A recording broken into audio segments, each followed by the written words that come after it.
Dois-je avoir peur?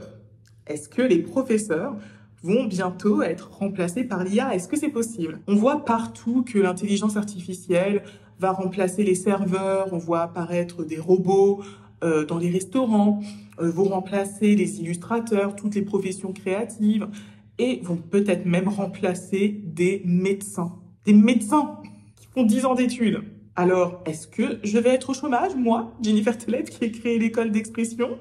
Ou alors, plus sérieusement, est-ce que toi, qui veux mieux t'exprimer, tu peux utiliser l'IA chez toi, dans le confort de ton salon, de ta chambre, avec ton ordinateur, pour mieux t'exprimer sans avoir à faire appel à un prof d'expression? C'est ce qu'on va tester dans la vidéo d'aujourd'hui parce que je vais tester ChatGPT pour toi. Et on va tester 3 éléments pour voir si ChatGPT peut être un bon prof d'expression pour toi. On va tester l'enrichissement du vocabulaire dans une première partie, ensuite la correction des fautes de français, et ensuite l'aide pour l'argumentation pour mieux débattre et défendre tes idées. Donc j'espère que tu as hâte de voir ma conclusion, parce que je vais noter chaque point et à la fin je vais donner une note finale à ChatGPT. Évaluation du professeur ChatGPT. On est parti et on commence par me présenter très rapidement quand même. Je suis Jennifer Tellez, j'ai créé l'école d'expression. Notre mission, c'est de former ceux qui veulent mieux s'exprimer à l'oral et à l'écrit pour s'épanouir et réussir. Et aujourd'hui, on teste ChatGPT, enrichissement du vocabulaire. Le but, avec l'enrichissement du vocabulaire, ça fait vraiment partie de l'école d'expression et un des fondamentaux de la pédagogie du programme Aisance. Le but, c'est vraiment d'avoir une approche du vocabulaire qualitatif. Donc, j'ai une playlist qui présente tout ça. Le but, c'est pas d'utiliser des beaux mots soutenus par-ci, par-là. Non. Le but, c'est de savoir bien ordonner les mots dans la phrase, de savoir créer des phrases qui sont bien structurées et de placer les bons mots au bon endroit, bien placer les mots de liaison, utiliser les bons mots au bon endroit, utiliser des adjectifs au bon endroit. C'est ça l'art du vocabulaire qualitatif. C'est avec les mots qu'on a déjà dans notre vocabulaire, savoir bien les placer dans la phrase pour créer de belles phrases. Donc on n'est pas dans de l'apprentissage qui peut être superficiel, qui n'est pas inutile, mais qui est superficiel, de mots comme ça à l'arrache, sans savoir structurer sa pensée. Que va nous dire ChatGPT sur tout cela? Je te laisse découvrir. On va, comme ça vous verrez aussi comment on peut utiliser ChatGPT. Je vais lui partager un texte et je vais vraiment lui parler comme si c'était mon assistant. Et d'ailleurs, on peut commencer par un prompt. C'est vraiment du ChatGPT, hein. On peut commencer par un premier prompt pour lui mettre un peu, le mettre un peu dans le contexte. Tu es un professeur d'expression orale et écrite expérimenté de 20 ans. Allez, tant qu'à faire. Voici une rédaction d'un de tes élèves. Donc, j'ai copié-collé la rédaction. Donc, la question à cette rédaction, c'est les apparences sont-elles trompeuses? Et le but, c'est que l'élève puisse y répondre. Donc, là, je vous montre un peu. Voilà.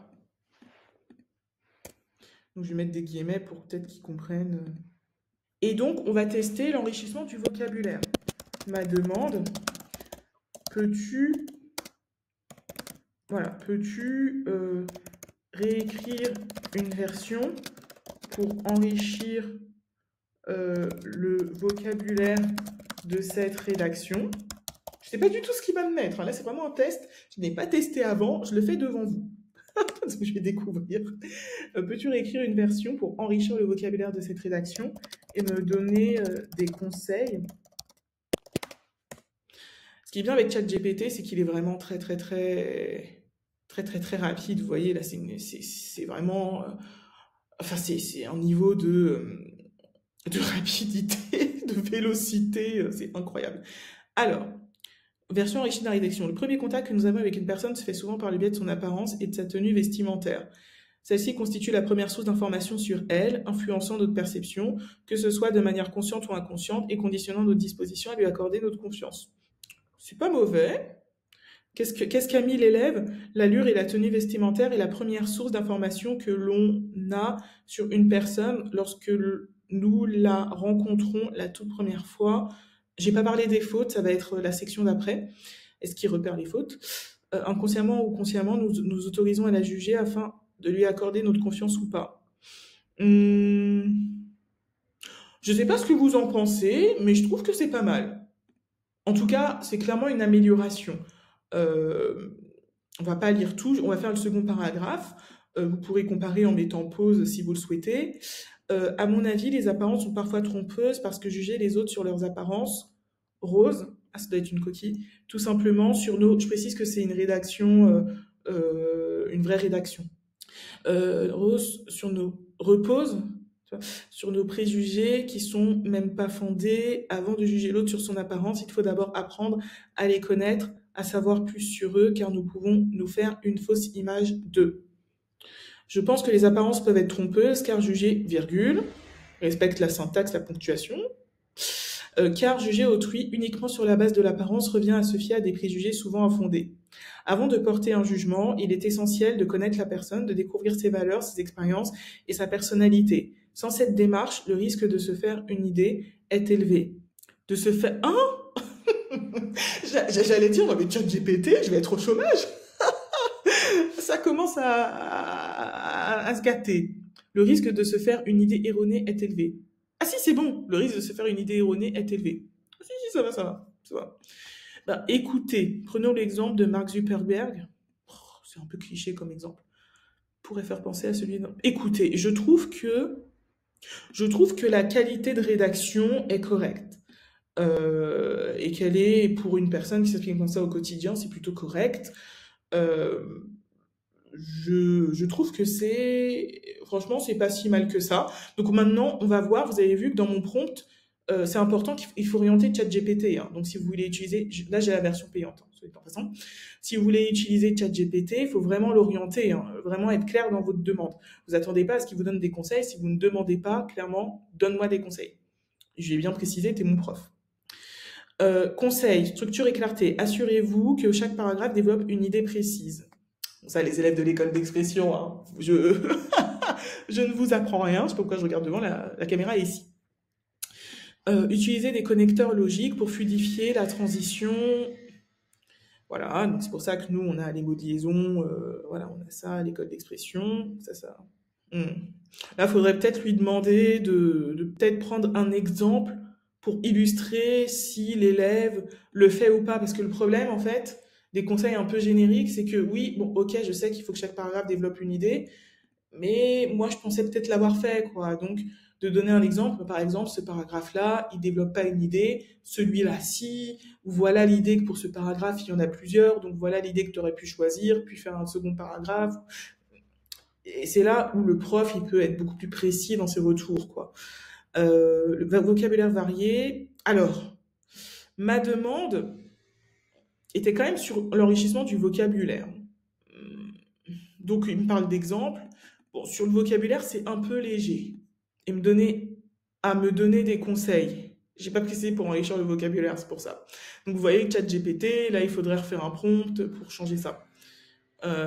Écoutez, je trouve que ce n'est pas si mal. Le texte est correct. Les conseils, préjugés, devraient être préjugés, qui sont même pas fondés, qui ne sont même pas fondés. J'ai un peu peur pour la partie langue française, là, faute, parce que qui sont même pas fondés et ne sont même pas fondés, c'est de la négation, donc c'est ni de l'accord ni de la conjugaison. Bon. Mais en tout cas, la rédaction est plutôt correcte. Alors, je donne plutôt une bonne note. J'ai été surprise de ChatGPT. Je lui donne 4 sur 5, donc une note de 4. Honnêtement, je trouve que le texte que ChatGPT a produit est de qualité. Donc si vous voulez améliorer un texte que vous avez écrit, vous pouvez le faire et après vous pouvez comparer ce qu'a fait ChatGPT et vous, ce que vous avez écrit. Est-ce que ça va vous aider à progresser? Je ne pense pas. Et c'est le bémol pour moi que je commence à voir de ChatGPT, c'est que ce n'est pas un bon prof. Un bon prof, ce n'est pas une personne qui va vous donner la bonne réponse, qui va vous donner le mot, ou même vous donner la solution. C'est-à-dire, là, ton problème, c'est qu'effectivement, tes idées ne sont pas assez claires par paragraphe. C'est pas ça un bon prof. Un bon prof, c'est celui qui va te donner le chemin pour appliquer le conseil donné. C'est ça un excellent prof. Et là, j'ai rien vu. Donc, j'ai quand même mis 4 sur 5 parce que je trouve que le texte est plutôt de qualité. Après, la langue, elle pourrait être plus fine et tout, plus légère. Mais honnêtement, c'est un bon texte, on va pas se mentir. Mais d'un point de vue pédagogique, je suis désolée, je ne vois pas ce que tu peux en tirer, toi, là, de façon très pratique et efficace, si tu as des difficultés d'expression, pour ne plus refaire cette erreur après. Alors que pour moi, c'est le rôle d'un prof. Hein. Donc, dur de progresser avec tout ça. Et si tu veux vraiment commencer à progresser et que tu veux des conseils pédagogiques efficaces, je t'invite à t'inscrire à notre masterclass gratuite, S'exprimer avec aisance, parce que dedans, je t'enseigne la technique secrète qui va vraiment t'aider à structurer ta pensée, à préciser les mots que tu utilises, donc à enrichir ton vocabulaire, mais en travaillant la précision de ta pensée. Et pour t'inscrire, c'est juste en bas de cette vidéo, dans la barre d'infos, parce que là, avec ChatGPT, on voit que le métier de prof, visiblement, n'est pas prêt de mourir. Et que dans cette masterclass, tu verras que tu auras plein de conseils pédagogiques qui vont te créer des déclics. Tu vas comprendre des choses très importantes et ça va t'aider vraiment au quotidien. Et tu pourras appliquer cette technique au quotidien, même sans rejoindre le programme Aisance, même si j'espère que tu vas le rejoindre après. Alors, deuxième test, ChatGPT et la correction des fautes de français. Donc, c'est intéressant. Il existe déjà plein de correcteurs de fautes, hein, on est d'accord. Donc, il y a des correcteurs gratuits, il y a des correcteurs payants comme Antidote. Là, je veux voir, en fait, est-ce que ChatGPT peut à la fois me lister les fautes que je fais et, enfin, c'est pas mon texte, hein, vous l'avez compris. Est-ce que ChatGPT peut lister des fautes faites et donner la règle pour commencer un peu à apprendre? Donc voilà, vous voyez déjà que dans les prompts, j'oriente ChatGPT. C'est un peu ça, est-ce que ChatGPT peut être dans une logique non seulement de repérage, mais aussi d'enseignement en même temps? Vois ce que tu en penses, tu me diras en commentaire. Bon, on va pas se mentir, là, je commence un peu à avoir peur, parce que le peu que j'ai vu là la langue française m'inquiète. Donc, peux-tu me lister les fautes de français dans la rédaction? Je vais lui recoller la rédaction, parce qu'il est capable de partir en cacahuète. M'indiquer pourquoi c'est une faute. Donc, vous voyez, en tant que prof, déjà, je sais quoi demander à ChatGPT, parce que je sais comment faire corriger un exercice. Donc, est-ce que déjà vous le savez? Donc, ChatGPT, vous faut peut-être lui demander comment peux-tu être mon prof d'expression orale et écrite? C'était peut-être la première chose à demander, mais bon, je vous facilite la vie, comme ça vous pouvez reprendre mes prompts si vous voulez que ChatGPT soit votre professeur gratuit. La version gratuite, la différence, c'est que vous ne pouvez pas poser beaucoup de questions d'affilée ou quelque chose comme ça, il me semble. Et la qualité est un peu moins approfondie. Je sais plus, je crois qu'il y a une question de qualité de réponse et de nombre de questions qu'on peut poser d'affilée. Voilà, première question, deuxième question. Indiquer pour ça, c'est une faute. Et me donner la correction de la faute. Attendez, on va voir si... J'espère que j'ai pas à remettre le texte, là, j'ai pas envie de refaire copier-coller. Ok, donc l'allure et la tenue vestimentaire est la première source d'information. Erreur, accord, sujet, verbe. L'allure est un sujet composé. Le verbe va donc... Ok, ça c'est bien. Que l'on a confusion entre long, verbe avoir avec pronom, et long, pronom impersonnel. Que long, ouais. Lorsque nous là, c'est pas mal, hein. L apostrophe A est une contraction de... C'est pas si mal. La toute première fois, redondance, la première fois suffit. Après, c'est une impropriété. Sur leurs apparences roses, c'est pas si mal. Hein.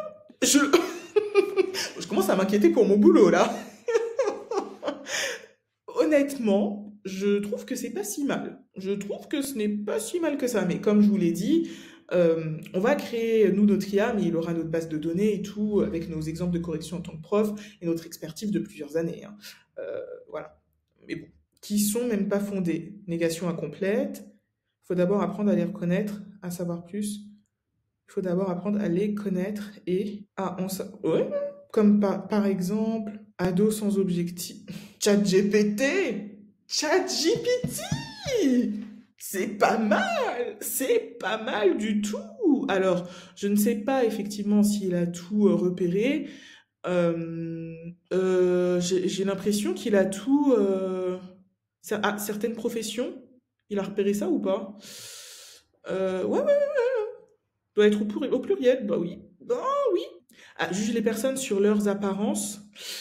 Les personnes, il n'y a pas de S à apparence. Ah bon.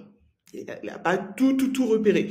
Bon, j'étais prête à mettre à une bonne note. Bon, écoutez, je m'attendais vraiment à pire, honnêtement. Je trouve que c'est vraiment pas mal. Je trouve que c'est pas mal. Je trouve que c'est pas mal, mais il ne repère pas tout à 100%. Par exemple, là, c'est une subtilité de la langue française.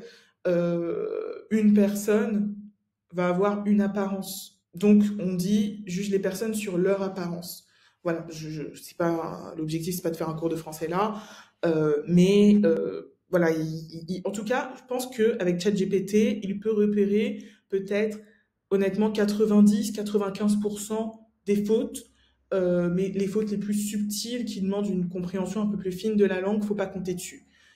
Mais c'est pas si mal pour l'instant. Je m'inquiète pour mon boulot. Alors, j'ai mis encore une fois une bonne note. Décidément, ChatGPT nous surprend. J'ai mis la note de 4 sur 5. J'ai mis la note de 4 sur 5 parce que je trouve honnêtement que il a repéré beaucoup de fautes. Je m'attendais à ce qu'il repère moins de fautes parce que j'utilise ChatGPT pour le marketing et par exemple, ChatGPT ajoute des majuscules au mauvais endroit. Il y a plein de règles qui ne sont pas fondamentales dans la langue française, mais qui existent, quoi, qu'il ne respecte pas des règles de présentation, des règles même de syntaxe parfois. Donc je me rends compte qu'il ne maîtrise pas les subtilités de la langue. Il a quand même un bon niveau qui me semble supérieur à la moyenne de la population française, on va pas se mentir, mais on sent que c'est pas un expert en langue française, il y a des subtilités qu'il ne maîtrise pas. On sent que c'est un outil qui a été créé par des anglophones. Souvenez-vous toujours que l'IA n'a pas été créé par des Français, que les outils que vous voyez aujourd'hui n'ont pas été créés par des francophones, au-delà de français. Pas été créé par des Canadiens, pas été créé par des Africains francophones, ça a été créé par des anglo-saxons, des Américains pour la plupart. Donc autant vous dire que la logique de l'anglais n'est pas la logique du français, et ça se voit dans le rapport à la langue, ça se voit. Donc, mais ce n'est pas si mal que ça, je m'attendais à pire. Honnêtement, peut-être que ça vaut un peu moins que 4 sur 5, mais j'ai tellement été surprise que je laisse cette note correcte. On passe au troisième test. Alors là, c'est le test pour l'argumentation, mieux débattre, mieux défendre ses idées. Le but, c'est de voir est-ce que ChatGPT peut repérer les défauts en argumentation d'une rédaction, peut repérer avec subtilité les défauts de structuration. On va voir ce qu'il nous propose et tu me diras aussi ce que tu en penses. Là, pour le coup, on va entrer dans l'argumentation. Parce que pour bien s'exprimer, et c'est ça qui est compliqué, c'est qu'il y a plusieurs matières. Et l'école d'expression enseigne ces différentes matières. Il y a la langue française, donc dans la langue française, il y a l'aspect du lexique, du vocabulaire, l'aspect lié aux fautes de français. Je ne vais pas parler de syntaxe, j'aurais pu. Il y a aussi l'argumentation. Et l'argumentation, c'est la capacité à bien présenter ses idées. Et là, on a une question. Les apparences sont-elles trompeuses? Et donc, là, la question que j'ai posée à ChatGPT, c'est je veux que tu aides l'élève à mieux débattre et à développer ses compétences en argumentation et que les ChatGPT évaluent ces compétences-là et proposent des conseils pour s'améliorer.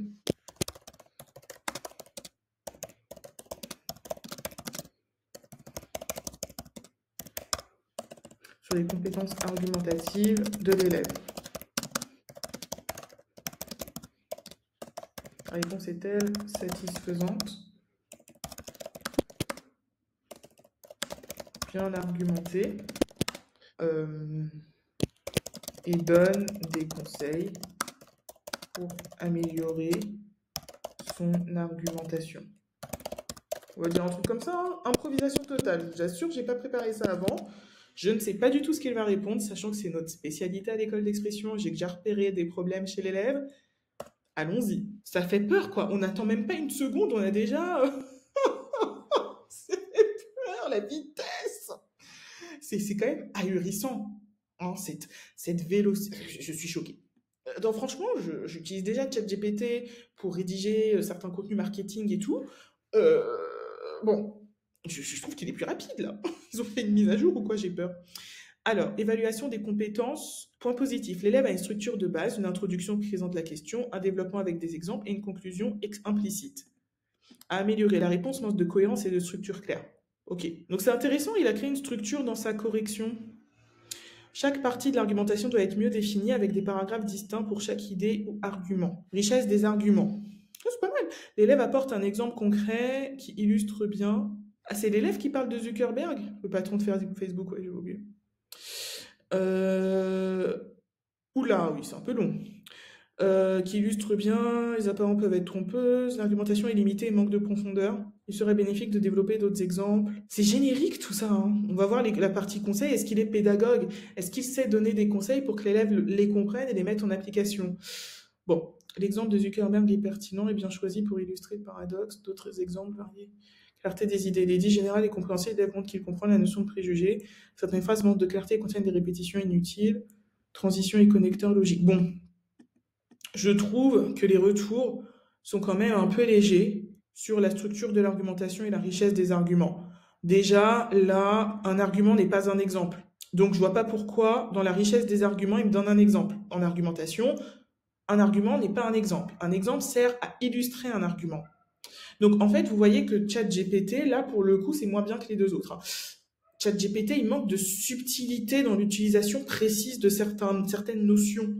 J'ai l'impression que la subtilité des étapes de l'argumentation, là, développer d'autres exemples, mais les exemples, c'est pas l'argumentation. On peut développer une bonne argumentation sans exemple. Les exemples sont optionnels en argumentation. C'est bien d'en avoir, mais les 3 étapes, c'est thèse, argument, exemple. C'est les 3 étapes. Et là, il parle pas de thèse, argument. Il parle un peu d'argument, mais il parle des... Oh non, je suis pas... Alors, conseil. Introduction. Définir brièvement ce qu'on entend par apparence et annoncer le plan de l'argumentation. Bon, c'est pas ce qui était demandé dans l'exo. Développement. Présenter plusieurs arguments appuyés par des exemples concrets. Devrait être introduit par une phrase qui annonce l'idée principale du paragraphe. Ok. Résumer la réflexion. Je trouve que c'est pas très bon. Diversité des exemples. Utiliser des exemples variés. Appuyer les affirmations. Introduire des éléments de preuve. Introduire des contre-arguments.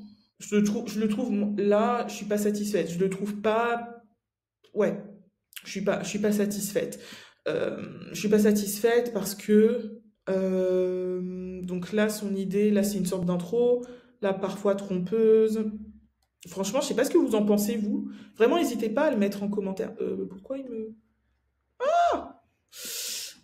Voilà.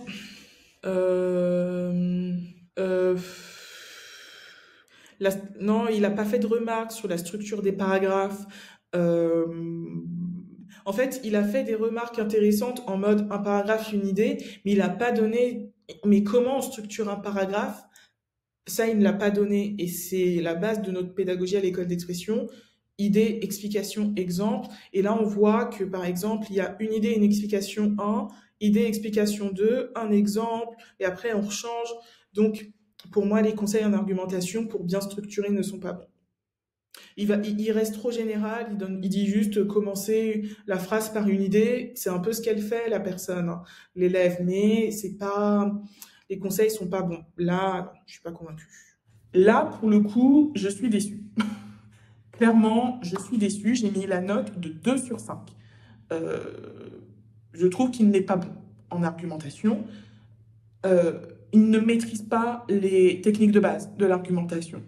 Vous voyez, tout à l'heure, par exemple, pour la langue française, il utilisait bien les termes, on va dire, techniques de la langue française, un pronom, voilà, il avait le bon mot pour désigner la règle qui n'était pas respectée. Là, il y a une confusion entre argument et exemple. Là, et on ne mentionne jamais la thèse. Non, je trouve que c'est pas bien. C'est pas bon. Ce n'est pas bon. Et surtout, les conseils sont trop génériques. Encore une fois, je vois pas comment tu peux appliquer cela. Enfin, avec ces conseils-là, je vois pas comment tu peux t'améliorer. Il manque de chemin pédagogique. Et c'est pour ça que dans la masterclass gratuite, S'exprimer avec aisance, On enseigne la technique I2E parce que cette technique, elle permet de comprendre un paragraphe, quelles sont les différentes étapes qu'il doit y avoir dans un paragraphe. L'idée, l'explication et l'exemple. Et moi, je ne le déduis pas de ce qu'il raconte, la ChatGPT. Donc, je comprends qu'un paragraphe doit avoir une idée, mais il ne me dit pas, par rapport à tous les paragraphes que j'ai faits, ce que je dois refaire. Donc, en fait, ChatGPT, là, il aurait, en tant que prof, je vois qu'il me manque des conseils, mais en tant qu'élève, vous n'allez pas le voir. Donc moi, en tant que prof, je peux lui dire, attends, il faut que tu conseilles l'élève sur chaque paragraphe pour savoir ce qu'il doit faire, ce qu'il ne doit pas faire. Si vous demandez juste à ChatGPT de vous donner des conseils, vous n'allez pas savoir ce que vous manquez, en fait. C'est ça le problème, c'est que vous n'avez pas l'expertise pour. Donc là, pour le coup, 2 sur 5. On passe au dernier test. C'est un test qui va être un peu rapide. ChatGPT pour bien parler à l'oral. Alors, cette fois, j'aimerais bien voir si ChatGPT propose de corriger de l'oral. Parce que ça, c'est quelque chose qu'on fait à l'école d'expression. On corrige aussi des exercices oraux, audio ou vidéo. Donc, je vais lui demander, peux-tu corriger un exercice oral en format vidéo? On va déjà voir ce qu'il me répond. Transcrire le contenu? Mais je sais pas, moi. Je peux te donner un fichier audio. Donc là, vous voyez qu'il faut des compétences techniques. Hein. Un fichier vidéo. Je suis trompée. Ok, bah écoutez, on va voir. On va voir le fichier vidéo. Que va-t-il se passer? Je ne sais pas, j'ai pas encore commencé à travailler sur la technique avec notre experte technique, avec qui on va créer le chat GPT de l'école d'expression. Ah, il a l'audio de la vidéo. Ah ben voilà. Donc vous voyez que si vous voulez avoir des retours sur votre expression orale, il faut être un peu un expert en technique parce que soit vous arrivez à accéder à la transcription, est-ce que vous savez comment le faire? Là, pour le coup, je ne l'ai pas prévu pour la vidéo, honnêtement. Voilà. Donc voilà, vous accédez à la transcription, vous copiez-collez le texte dedans, et donc c'est comme si vous aviez un écrit. Si vous avez des fichiers vidéo et audio, voilà, je ne vois pas en fait. Je comprends pas pourquoi il écoute. Il semble que l'outil nécessaire pour analyser l'audio ne soit pas disponible dans cet environnement. Je comprends pas. Je comprends pas. Donc en gros là, pour l'oral, ça demande des compétences techniques. Ça veut dire que vous tous là, je pense pas que vous pourrez le faire. En fait, ça demande des compétences techniques là, clairement.